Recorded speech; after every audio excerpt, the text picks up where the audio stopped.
You're watching ChillyBoy Productions. I'm Larry, ChillyBoy Chillson, and this is my review for Clown in a Cornfield. Now, before we get into this review, make sure to go ahead and click that subscribe button down below so that you can chill with me on each and every one of my latest videos. Clown in a Cornfield is a 2025 horror film that is based on the novel of the same title. Directed by Eli Craig, the film follows Twin, who moves to the quiet small town of Kettle Springs with her father looking for a fresh start. They soon learn that the fractured community has fallen on hard times after losing a treasured factory to a fire. As tensions amongst the locals begin to boil over, a sinister clown emerges from the cornfields to cleanse the town of its burdens, one bloody victim at a time. The film stars Katie Douglas, Carson McCormick, Aaron Abrams, as well as Kevin Durand and Will Sasso.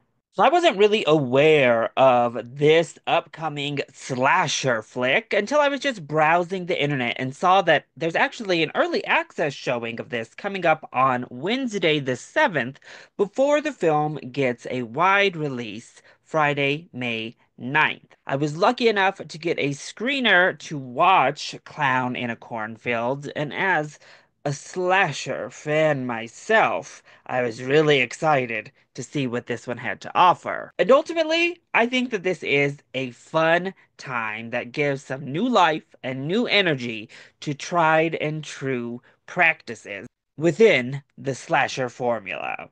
So let's go ahead and talk about the positives first. When you're coming into a slasher looking for some good kills, that kind of feels like a good baseline for a solid horror film in general, but particularly a slasher.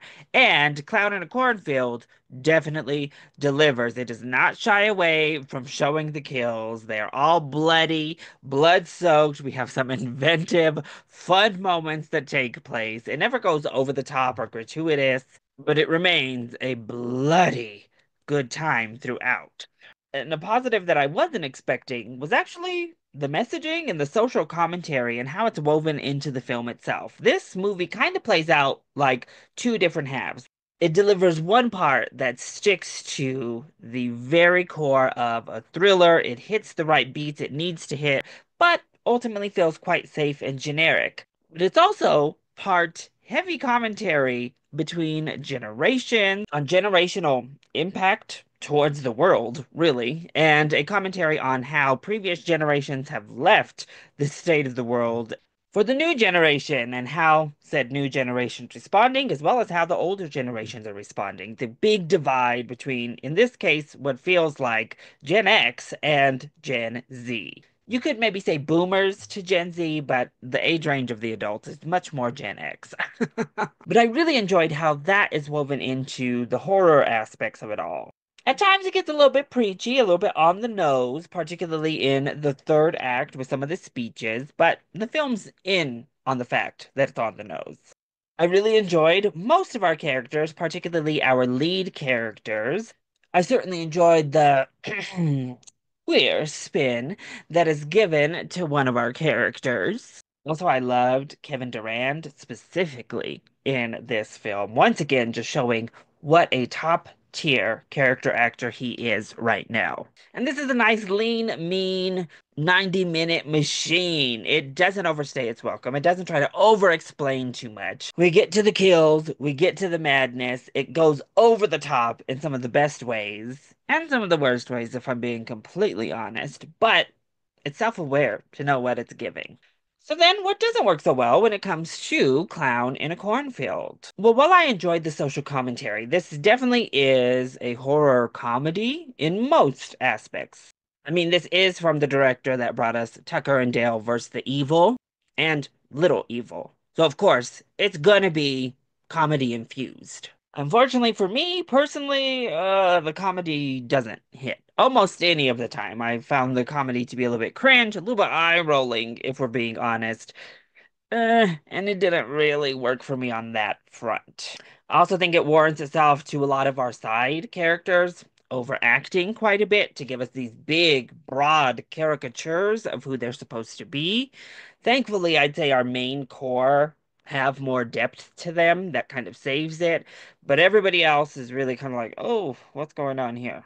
And you can definitely feel this is an indie film, so please just keep that in mind. That's not really a negative. However, from the look of it, from the production value of it, even a lot of the background acting in it, you know that you're watching a film that didn't have the budget of a mainstream horror film. So overall, I had fun with Clown in a Cornfield. It's certainly not going to be my favorite horror film of the year, but it's a nice, pleasant distraction of a slasher film. And it had a lot more hiding in those cornfields in terms of messaging than I initially anticipated. Now, this is definitely a B-side slasher, a B-level horror.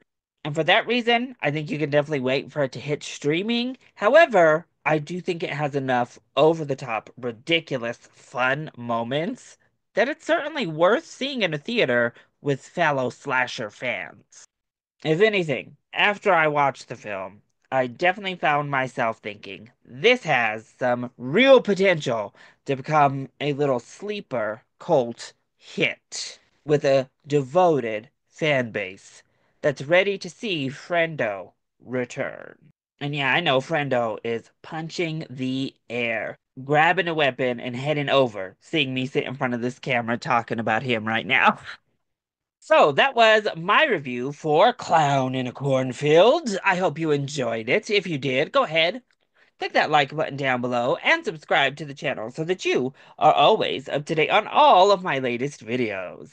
Also, join in on the discussion. Are you excited to see Clown in a Cornfield? Have you read the book? Let me know all of your thoughts either in that comment section down below, or you can hit me up on Twitter. I love you all so much for your continued support. Mwah!